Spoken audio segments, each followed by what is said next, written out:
আজ আমরা করব আলুর পরোটা। তাহলে প্রথমে আমরা আটাটাকে জোয়ান, নুন আর সাদা তেল দিয়ে ভালো করে মাখিয়ে নেব।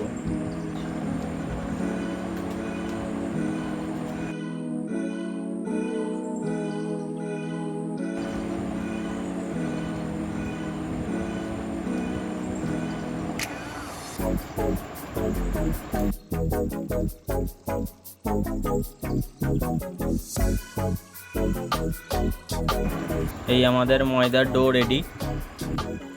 এই আমাদের বেলা হয়ে গেছে, এবার আমরা সেঁকে নেব। আমরা তেল দিয়ে ভালো করে আলুর পরোটাগুলো বেলে নিয়েছি, আর ননস্টিকের তাওয়াতে আমরা গরম করব যাতে লেগে না যায়। একটা একটা করে এমনি করে সেঁকে নেব।